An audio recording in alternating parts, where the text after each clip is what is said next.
এটি ক্লায়েন্টের before hair, এটা স্মুথনিং হেয়ার। আজকে ওয়াশ করার এটা তার রেজাল্ট। ক্লায়েন্ট প্রচুর পরিমাণে হেনা ইউজ করতো, আর শ্যাম্পু শুধু করতো, কন্ডিশনার করতো না। আমার পার্লারে 50% ক্লায়েন্টের একই সমস্যা।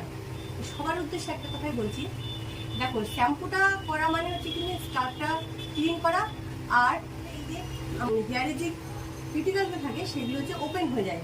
তোমরা যদি শ্যাম্পু করার পর কন্ডিশনার আর যে মাস্ক যদি না ইউজ করো, তাহলে কিন্তু এই কিউটিকলগুলো কিন্তু তোমার ওপেনই থাকছে, এটা কিন্তু ক্লোজ হচ্ছে না। হচ্ছে এই কন্ডিশনার আর মাস্ক ইউজ করার ফলে হেয়ারটা কিন্তু অনেক স্মুথ আর ফাইন হয়। এই জন্য তোমরা কিন্তু অবশ্যই শ্যাম্পু করার পর কিন্তু কন্ডিশনার আর মাস্ক কিন্তু অবশ্যই ইউজ করবে। খুব টেনশন ছিল, খুব এতটা কালি হেয়ার, এতটা পাতলা চুল, যে তোমার স্মুথনিং করলে চুলটা না একটু হালকা হয়ে যাবে। তোমার কাজটা করে খুব অনেক ভালো লাগছে। আমি তো হ্যাঁ, আগে তো আমার চুল অনেক খারাপ, আর দেখছিলে যে চুলটা মানে ক্রিম অ্যাপ্লাই করার পরে ক্রিমটা কেমন পিঙ্ক কালার হয়ে গেল, মানে কতটা পরিমাণে তুমি চুলে তুমি কেমিক্যাল ইউজ করো, এর ফলে চুলটা এরকম হয়ে গেছে। সেটা অনেকটা কেয়ার নিয়ে করলাম। তাহলে কি শ্যাম্পু ইউজ করবো?